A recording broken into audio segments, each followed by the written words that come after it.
Apa sih kanker serviks itu? Kanker serviks adalah keganasan yang terjadi pada serviks atau yang dikenal sebagai di daerah mulut rahim ya, atau leher rahim di bahasa Indonesianya, dan mana perubahan sel-sel serviks yang mula-mula normal itu menjadi tidak normal dan tumbuh secara tidak terkontrol.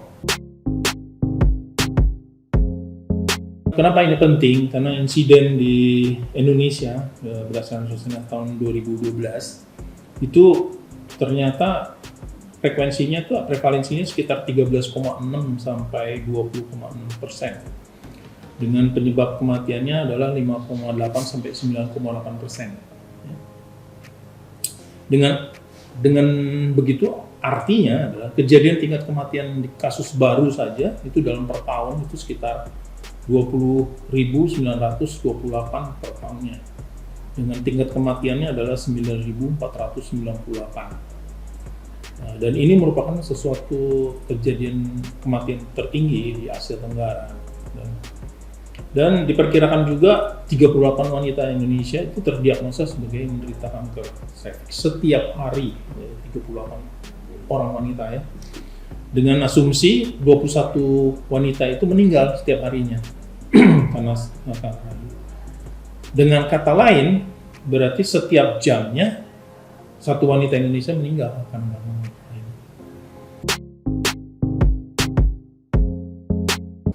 Kanker mulut rahim ini atau mempunyai stadium-stadium, jadi ada punya tingkatan-tingkatan daripada perkembangan daripada kankernya itu sendiri.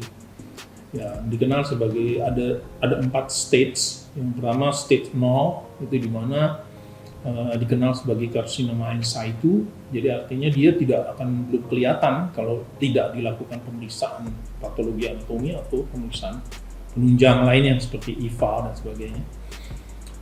Stadium 2 itu dia sudah lebih lanjut lagi, sudah mengenai serviksnya atau mulut rahimnya. Dan kemudian stadium 2 itu juga lebih lebar lagi penyebarannya, yang hampir mengenai sepertiga bawah daripada mulut rahim. Stadium 3 itu sudah lebih banyak lagi atau sudah mengenai hampir setengahnya dengan penyebaran ke sekitar kiri kanan daripada mulut rahim itu sendiri. Stadium 4 itu sudah menyebar sampai ke kandung kencing maupun ke usus maupun sampai ke organ-organ lainnya.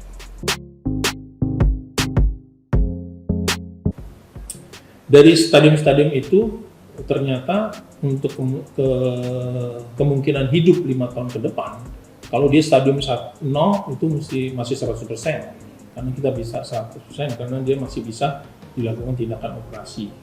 Yang ke-1, stadium 1 juga masih bisa. Stadium 2 itu tergantung karena itu sudah menyebar lebih luas lagi, dan ini tentunya akan mempunyai efek yang mungkin tidak diinginkan juga karena kalau pengangkatannya tidak sempurna, masih ada sisa, ini menimbulkan suatu masalah.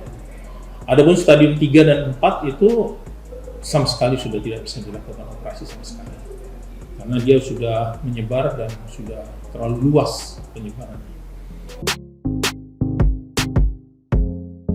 Kanker serviks itu bukan suatu penyakit turunan ya, dan penyebabnya itu sebagian besar oleh human papillomavirus atau yang umumnya di situ. Dan di mana human papillomavirus ini itu terdiri dari sampai 100 type ya. Jadi banyak type-nya. Hanya untuk yang spesifikasi ini mungkin ada beberapa aja. Adapun prevalensi daripada penyebaran infeksi human papillomavirus ini seluruh dunia itu meliputi sekitar 9-13% atau mengenai sekitar 630 juta orang. Di Indonesia itu penyebaran infeksi ini hampir sekitar 11,4%. Yang punya risiko itulah 80% wanita yang terinfeksi human papillomavirus ini selama masa hidupnya. Dan ini memang dia tidak ada gejala ya. Dan 50% yang terinfeksi itu akan menyebabkan kanker. Nah, ya, jadi setiap wanita mempunyai risiko untuk terkenanya virus ini. Human papillomavirus ini ada punya yang tipe yang risiko tinggi dan risiko rendah ya, atau yang transisi. Tapi sini yang lebih banyak dibahas adalah yang kalau yang tinggi itu tipe 16 dan 18. Yang tipe rendah itu 6 dan 11. Dan kedua tipe ini sudah ada antivirusnya, sudah ada anti vaksinnya saya. Walaupun begitu, ini sangat membantu sekali untuk menekan kematian atau yang disebut penularan penyakit atau nanti berkembang dari kanker mulut rahim. Penularan ini tidak hanya penularan melalui hubungan seks ya, karena bisa saja dia penyebarannya bisa aseksual, bisa dari pakaian, dari handuk, atau sarung tangan, atau penggunaan alat-alat yang dipakai yang sterilisasinya kurang. Ya. Kalau kontak itu kontak berhubungan badan itu jelas itu penyebarannya bisa lebih cepat ya. Nah, untuk rute yang non seksual itu bisa dari ibu ke anak dan sampai menyerang ke paru-paru nanti menyebabkan kelainan pada paru-parunya. Padahal penyebaran lainnya bisa juga dari kemaluan ke tangan, yang misalnya dia nggak cebok dan sebagainya, terus habis pegang-pegang kemaluannya, itu juga bisa menyebabkan itu.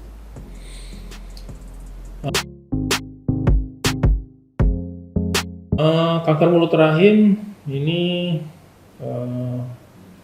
merupakan suatu perubahan di mana sel-sel yang normal kemudian dia berubah, dan ini tidak ada gejalanya sama sekali ya, perlu diketahui karena memang dan dia akan menimbulkan gejala setelah sudah menyebar lebih lanjut. Nanti ada beberapa slide nanti mungkin bisa dilihat ya, ada macam-macam perkembangan dari mulut rahim yang masih bagus, terus berkembang menjadi stadium 0, 1 dan sampai 3.